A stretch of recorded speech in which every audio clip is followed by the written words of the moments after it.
Hey guys, Michael Corsentino with a look at Guerrilla location lighting and how to handle it and still get the shot and keep it all together and be prepared when everything that you planned goes awry.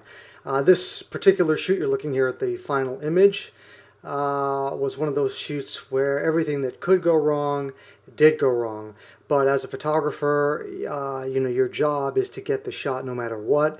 And to keep it together and be a leader with your team and the people that you're photographing, keep them comfortable, and kind of deal with the stress and still produce. So that's what this shoot really was all about, and that really goes to being prepared in terms of pre-flighting all your gear and having backups and being adaptable and keeping an open mind to different ways of seeing things and different ways of doing things. So that's really what this video and this month's article are all about. So again, here you're looking at the final image, which is very different than what I kind of had envisioned, at least insofar as the lighting style, than what my original idea for this image was. And this was to produce this basically one image to be used by the band for a forthcoming album or poster promotional uses. So the idea was always to get this one sort of signature shot. Ideally, we would have had more time to produce a bunch of different images, but those would have been gravy. This was always the kind of mission of this shoot, was to produce this one strong image. And I was able to do it because I was able to think on my feet. So let's take a look at how this shot progressed and where we started off and where we ended up. So this was my initial lighting plan, and my initial idea was to create a lighting that looked kind of like what we've got going on in this shot. And you can see here the tools that I've used to create this and what I brought with me and plan to use on location. We've got here a 1200 watt second 7B pack and one head, and an Elinchrom 74-inch Octa. This is the lighting plan here, was to keep the modifier about 10 to 15 feet back, and I knew that I needed to have that, more like 12 to 15 feet. I needed to have that distance from here to here so that I could get coverage from front to back. So if you see here, we got a staggered group, and I needed an even exposure from here to here. And the way that I would do that is by putting my light back with enough distance that I would get that even coverage based on the inverse square law. And the inverse square law simply dictates that the further the light is away, the less fall off that you're going to have at the far end of the light. So from here to here, I'm going to have much less fall off than I will from here to here. So that's the way that you create an even exposure, evenly lit group shot. By making sure that you have enough distance. Now, in order to do that, I'm going to need a substantial amount of power, which is why I favored the 1200 watt second pack. It's also going to give me some flexibility with f-stops, and it's going to give me enough power to get through this diffuser here on the front. Since I'm dealing with a diffused source, again, a 74-inch Octabank, so it's got a lot of space, a lot of size to fill, a lot of light that I need to create this effect. And I'm going at some distance, and I'm also working here in the studio and on location. It was planned to be an evening shoot, so I wanted that extra power in order to achieve this effect. However, even after pre-flighting and testing this gear, and everything was working fine, when we got onto the location, sure enough, that pack was dead. And with a pack and head system, if the pack is dead, then you've got no juice to light up the head. So this was out of the picture. And then by virtue of that, so was this. Happily, though, I always bring extra heads along. And I had an extra 500 watt second B1 head, which is a battery operated head. However, it's only 500 watt seconds, so it really wasn't going to give me the power that I needed to work with that Elinchrom 74-inch Octabank, which again has a diffusion panel on the front. It just wasn't going to give me quite the power that I needed. So I also brought along some additional modifiers, and one of them that I brought along two, a silver and a white, a Profoto Deep XL umbrella. And because I was going to be back so far, in order to get the coverage with a group shot, I opted for the silver. I knew that it would give me a little bit more bang for the buck, a little more output for the light because of that silver interior. It was going to be a little more specular than I had originally anticipated. I wasn't going to have the diffusion that I wanted in that initial shot. So you can see here, basic lighting pattern has remained exactly the same. The distance has remained essentially the same, but the quality of light, you can see here, is very different. You can see here I've got much harder shadows happening here. It's a much crisper kind of contrast to your specular look. We can look at the large shot as well, and you can see here that the transitions between highlights and shadow are, you know, much sharper, much more dramatic. All this kind of shadow stuff happening here, but it works. Happily, the result was good, and I was able to rescue the shoot. As I said, this was one of those shoots where everything that could go wrong did go wrong. We almost got arrested, and it was just a whole confluence of things, and we were losing the light, and the band was late, and it was all this stuff. So anyway, but the important thing is that you get the shot, and that you make lemonade out of lemons, and that's essentially what we were able to do. And the other thing is just being adaptable and keeping an open mind when you're working with people, and you know, it's really easy to get caught stuck in your own little box and not see other things that maybe are around you, and not see different ways of doing things. So it's really important to be open to different ways of doing things. So let's talk a little bit about that. I want to show you how the shot progressed and why I'm talking about this. So here's what my initial vision was. And every time I passed this field, I would see these, and this would happen twice a year, these hay bales would be available, and I would call these guys and say, come on, you guys gotta come up and do this shot, it's gonna be awesome. And you know, for one reason or another, either my schedule or their schedule just never panned out. But this finally happened. So they came up, and we get to the field, and my idea was to shoot down on a ladder, which I'm doing here, and get this really cool vista of all these hay bales and the field and everything. But what I started to see was that by doing that, and I'll just draw here on the screen here, you can see here that the band ends up looking kind of truncated, kind of short. You know, I've got all this great stuff going on here in the background, all this, right, and the hay bales and everything in this kind of nice big landscapey kind of image, but I'm not really liking what's going on with them. They don't look heroic enough. They don't have the stature. The pose isn't really good. Clearly, I'm still dialing in my light. There's not much going on with the sky. Right, I hadn't really even noticed that yet because I was so focused on my initial concept and trying to, you know, kind of shoehorn this into this, rather than keeping an open mind, saying, okay, well, that was my original idea, but let me try and, you know, make it.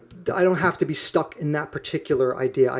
There are other ways to do it. And so slowly that progresses and you come to that, but it's just really important to remember that just because you had an initial idea going in, that there are other ways of doing things. So the first thing that we did to change it up was I changed up the posing and I lowered my angle. So you can see here that all of a sudden, right away, just by lowering my angle and shooting from down here, the band all of a sudden looks very tall. They've got this, you know, much more heroic stature going on. I still wasn't loving the pose as much but it was getting better. Randy, the lead singer for the band, said, hey, why don't I get up on top of this? And that was a brilliant idea. That really started to kind of coalesce everything and put it all together. Again, because sometimes you're just caught up in thinking and you know, technical stuff and being under the gun with this shoot. It's really easy to get stuck. So being open and encouraging the people that you're working with, encouraging your team to be forthcoming with their ideas, man, it just does so much for you every time. Your photos will always be better than they are if you have an open mind, right? So here again, the band is looking behind me, and I'm so busy looking this way that I'm missing out on this awesome sky with all these beautiful clouds. And they were like, hey, you know, check it out behind you. And so I turn around and I'm like, oh my God, yeah, let's forget this. Let's spin it all around. Let's move all the lights. Let's change everything up and let's go for that amazing sky. So let's take a look at that. Okay, so here is our amazing sky. This is the final pose that we got dialed in. And And I love this because it gives us this cool triangle here, which is, people love creating triangles in posing. We've got another triangle going on kind of here. So we've got those two things happening. We've got this great sky. I lost some of the hay bales, but it's okay because I think it's a much stronger image the way that it is. Without them, we still have this really great element here, this prop, this big hay bale. It says hay bale, it says open field. It's enough. You've got a little bit of them going on here, kind of dark, but it doesn't matter, right? Okay. So I'm going to show you that this is the post-processed version. Then I'm going to show you the post-processed version, talk a little bit about what I did in post. But in the article, I talk about burning and dodging using soft light layers. So I did want to talk a little bit about that. So let me move my layers palette here into the recording area. And you can see here, this layer I've got titled Soft Light B&D Layers. Now, typically, I would use one layer at a time for this, okay? Because if I want to burn, I want it on a separate layer. If I want to dodge, I want it on a separate layer. Simply stated, burning and dodging just means if you're going to lighten or darken certain areas locally by painting with light. Okay, and you can see here that my blending mode is changed to soft light. So I just created an empty layer and turned the blending mode to soft light. All right, and then what I'll do is go up and choose brush, and I'm going to set that brush to white in the case of dodging when I want to lighten something. Right, I'll just move this off here. You guys have seen that. And I'm going to change my brush opacity to 20%. And I'm going to use my bracket keys in order to change the diameter of the brush. And now I'm just going to paint a little bit of light and try to open up some of these shadow areas. And you can see here that that is not 20%. That is, I don't know why that didn't stick, but let's go back and change it to 20%. That was 100%, and you could see it was much too strong. But now at 20%, it gives me just that little touch of light just to open up these areas like so, right? And I can do that. I could open up these fields a little bit if I wanted to. And my brush needs to be softened because I was doing drawing on the layer, so it'll soften it 100%. And I can go in here and I can kind of lighten things up as I need to do. All right, now the same thing is true if I wanted to darken. Now again, I would create another layer for this, okay? And I would then switch to black. So I'm just gonna go over here to my color picker and choose black. And now I can go in and I can darken certain areas that need it, right? So this is just kind of spot local adjustments where I need them. I can just take down some of the hot areas like that. So it's a really simple, quick, and easy way to go in there and fine-tune your images with burning and dodging using soft light layers. So it's just a blank layer with the blending mode changed to soft light, and then you paint using 20% opacity, either in white or black, and I do it on separate layers and sometimes in many layers, so I have independent control for different areas of the image. And that just allows you to fine-tune your images, okay? All right, so that is soft light layers and burning and dodging. Okay, so again, this is the image without any post-processing, and then I wanted to give this image kind of an edgy look, so I used Google's Nik Pro effects to create this. So I just tinted it back a little bit. I applied bleach bypass and tinted it back a little bit, and that gives the image this kind of edgy, cool toned look.